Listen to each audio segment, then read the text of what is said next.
ఒక్క సూర్యకిరణం కూడా పడినటువంటి శివలింగమే ఈ సిద్ధేశ్వర స్వామి శివలింగం. గుహలో ఉన్నటువంటి శివలింగం ఉదయం సమయంలో చల్లగా ఉంటుంది, మధ్యాహ్నం సమయంలో గోరువెచ్చగా ఉన్నట్లు ఉంటుంది. సాక్షాత్తు నవనాథుడు ఏర్పాటు చేసినటువంటి సిద్ధేశ్వర స్వామి లింగం అని ఆలయ అర్చకులు కుమార్ శర్మ చెబుతున్నారు. తపోదృష్టితో ఉన్నటువంటి వారు మాత్రమే ఇక్కడికి వచ్చి తపస్సు చేసుకుంటారని చెబుతున్నారు. నిజామాబాద్ జిల్లా కేంద్రం నుంచి సుమారు 25 కిలోమీటర్ల దూరంలో ఉన్న ఆర్మూర్ పట్టణంలో నవసిద్ధుల గుట్ట ఉంది. ఇలా చాలా కాలం క్రితం నవనాథ సిద్ధేశ్వరులు గోరఖనాథ్, జలంధర్నాథ్, చరపట్నాథ్, అపభంగనాథ్, కాంచీనాథ్, మచ్చింద్రనాథ్, చౌరంగీనాథ్, రేవనాథ్, బద్రీనాథ్లను దేశవ్యాప్త సంచారం చేస్తూ ఇక్కడకు వచ్చారు. ఇక్కడి వాతావరణానికి ముగ్ధులై ఇక్కడే గుట్టపై తపస్సు చేసుకుంటూ ఉండేవారని చెబుతుంది. ఏడాది శివరాత్రి, శ్రీరామనవమి, కార్తీక పౌర్ణమి, ఉగాది ఇలా తదితర పండుగల సమయంలో ఘనంగా ఉత్సవాలు నిర్వహిస్తారు. గుట్ట మీద గుహలో శివాలయం ఉంది. ఈ నవసిద్ధుల గుట్టకు దక్షిణ భారతదేశంలో ప్రాచీన గుహలు ఉన్న ప్రాంతంగా పేరుగాంచింది. ఆర్మూర్ పట్టణానికి సమీపంలో జాతీయ రహదారికి పక్కనే ఉన్న ఈ గుట్ట కావడంతో భక్తులు ఎక్కువగా ఇక్కడికి వస్తూ ఉంటారు. అయితే ఈ గుట్ట చూసేందుకు బండరాలు ఒకదానిపై ఒకటి పేర్చినట్లు ఉండి ప్రకృతి రమణీయతకు నిలువెత్తు నిదర్శనంగా కనిపిస్తుంది. మరోవైపు ఆధ్యాత్మిక కేంద్రంగా విరాజిల్లుతుంది. గుట్టపైకి వెళ్ళాలంటే దాదాపు కిలోమీటర్ ఉంటుంది. గుట్ట సహజసిద్ధంగా శతాబ్దాల క్రితం దక్షిణ భారతదేశంలో ప్రత్యేక గృహల ప్రాంతంగా పేరొందింది. ముఖ్యంగా ఆలయానికి వెళ్ళే మార్గాలు సొరంగ మార్గాన్ని తలపించేలా ఉంటాయి. ఇక్కడ ఉన్న శివలింగంపై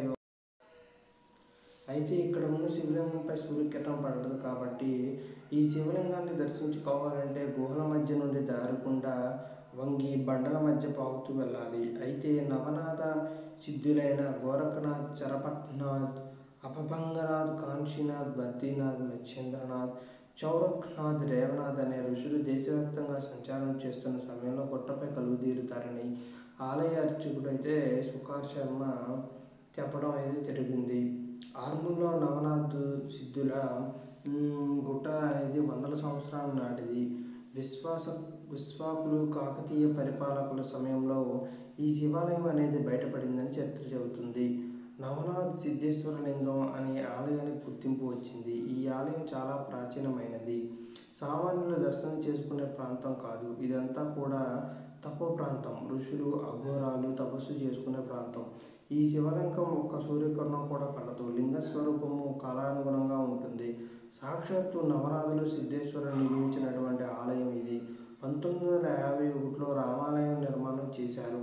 అయోధ్య నుంచి తీసుకొచ్చిన రామాయణ ఉత్సవ విగ్రహాలలాగే ఇక్కడ కూడా చేయించారు. శివరాత్రి, శ్రీరామనవమి ఇక్కడ అత్యంత వేడుకగా ఘనంగా జరుగుతుంది అని తెలిపారు. సిద్ధేశ్వరుని దర్శించుకుంటే మనసు ఉల్లాసంగా నిండిపోతుందని కూడా అంటూ ఉంటారు.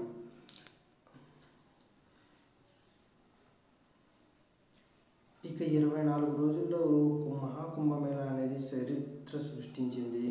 అయితే కేవలం 144 సంవత్సరాల తర్వాత వచ్చే ఈ కుంభమేళాకి జనవరి 13న ప్రారంభమయ్యి ఈ అన్ని రాష్ట్రాల ప్రధాన నగరాల నుంచి ప్రతిరోజు ప్రత్యేక రైళ్లు అనేవి వస్తూ ఉన్నాయి. అనుకున్న దానికంటే ఎక్కువ మంది వచ్చేశారు. అయితే గతంలో జరిగిన దానికైతే 20 కోట్ల మంది రాక ఈ సంవత్సరం అయితే ప్రయాగరాజ్కి చేరుకుని పవిత్ర స్నానాలు చేస్తారని స్థానిక యూపీ ప్రభుత్వం అయితే చెప్పడం జరిగింది. దీనికి తగ్గట్టుగానే భారీ ఏర్పాట్లు అయితే చేసింది. ఇందులో భాగంగా ప్రయాగరాజ్ పరిసర ప్రాంతాలలో కూడా యూపీ ప్రభుత్వం ప్రపంచంలోనే అత్యంత పెద్ద టెంట్ సిటీని నిర్మించింది. దీంతో ప్రతిరోజు లక్షల సంఖ్యలో ఇక్కడికి వచ్చి ప్రజలు అక్కడ చేరుకుని పవిత్ర స్నానాలు చేస్తున్నారు. కాగా నేటి ఉదయానికి కుంభమేళా ప్రారంభమై 24 రోజులు గడుపుతుంది. అయితే ఈ 24 రోజుల్లో అయితే 41 కోట్ల మంది ప్రజలు పవిత్ర స్నానాలు చేసినట్లు యూపీ గవర్నమెంట్ అయితే చెప్పింది. ఇందులో అత్యధికంగా మౌని అమావాస్య రోజు ఒక్కరోజు మాత్రమే 15 కోట్ల మంది స్నానాలు చేశారు. అలాగే పంచమి సందర్భంగా 2 కోట్ల మంది పవిత్ర స్నానాలు చేశారు. కుంభమేళా మరో 16 రోజులు కొనసాగనుండగా చివరి రోజు ఫిబ్రవరి 26న మహాశివరాత్రి సందర్భంగా మరో 5 కోట్ల మంది పవిత్ర స్నానాలు చేసే అవకాశం ఉందని చెబుతున్నారు.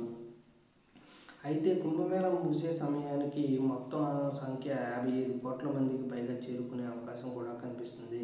ఇది ఎలా ఉంటే ఈ మహాకుంభమేళాలో యూపీ ప్రభుత్వం భారీ ఏర్పాట్లు చేసింది. మొత్తం 3 షిఫ్టుల్లో అన్ని యంత్రాంగాలు పనిచేస్తున్నాయి. ముఖ్యంగా పోలీస్, పారిశుద్ధ్య వ్యవస్థ ఈ కుంభమేళాలో కీలక పాత్ర పోషిస్తున్నాయి. అయితే ఒక అంచనా ప్రకారం కుంభమేళాలో ప్రతిరోజు అన్ని విభాగాల్లో కలిపి దాదాపు 3 lakhs పీపుల్ వర్క్ చేస్తున్నారనే విషయం అయితే మనకు తెలుస్తుంది.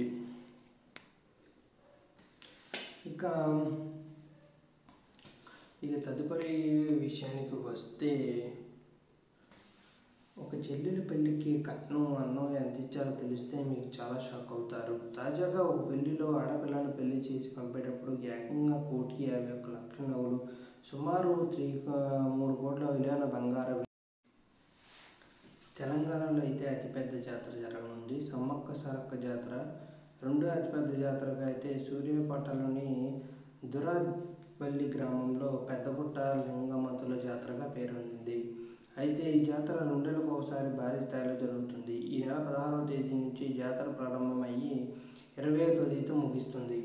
లింగమంతుల స్వామి జాతరను విజయవంతంగా నిర్వహించేందుకు రాష్ట్ర ప్రభుత్వం విస్తృత ఏర్పాట్లు చేస్తుంది. జాతరకు సంబంధించిన ఏర్పాట్ల కోసం ఎంపీ రఘువరన్ రెడ్డి, ఉత్తమ్ కుమార్ రెడ్డి నిధులు కేటాయించని తెలంగాణ రాష్ట్ర సీఎం రేవంత్ రెడ్డిని కోరగా 5 కోట్లు జారీ చేస్తూ ఉత్తర్వులు జారీ చేశారు. ఈ 5 రోజుల జాతరలో ముఖ్యంగా ఒక్కో రోజు ఒక్కొక్క జాతర వెరైటీ అయితే ఒక కార్యక్రమాలు జరుగుతాయి. అవి మొదటగా 16వ తారీఖున ఆదివారం రోజున అయితే గుడిగట్టు గంపలు తిరుగుతాయి, గుడి చుట్టూ అయితే తిరుగుతాయి. 17వ తారీఖున అయితే సోమవారం నాడు చౌడమ్మకి భక్తుకు బోధనలు సమర్పిస్తారు. అలాగే 18వ తారీఖున మంగళవారం నాడు చంద్రపట్టణం చేస్తారు. 19వ తారీఖు బుధవారం రోజు అయితే నెలవారం కార్యక్రమం ఉంటుంది. 20వ తేదీన గురువారం జాతకం ముగింపు కార్యక్రమం ఆలయాలకు సంబంధించిన అధికారులు అయితే తెలిపారు. ఆలయ చరిత్ర గురించి చూసుకున్నట్లయితే తెలంగాణ రాష్ట్రంలో రెండో అతిపెద్ద జాతర అయిన పెద్దగొట్టు జాతర 2 సంవత్సరాలకు అయితే నిర్వహిస్తూ ఉంటారు. జాతర అనంతరం తలుపులు అయితే మూసేస్తారు. అయితే గత కొన్ని సంవత్సరాల నుంచి భక్తులు ఉండడంతో గుడుల తలుపులు తెరిచే ఉంచుతున్నారు. అయితే పెద్దగట్టు జాతర నిర్వహణపై వంశపారంపర్యంగా వస్తున్న అర్చకులు మున్నా కృష్ణయ్య చెబుతున్న వివరాల ప్రకారం ఫిబ్రవరి మాసంలో 17 రోజుల ముందు అమావాస్యకు దిష్టి పోయడం జరుగుతుందని అన్నారు. తెలంగాణ రాష్ట్రంలో సమ్మక్క సారక్క జాతర తర్వాత రెండో పెద్ద జాతర అయితే ఇదే అని చెబుతున్నారు. ఎంతో చరిత్ర కలిగిన ఈ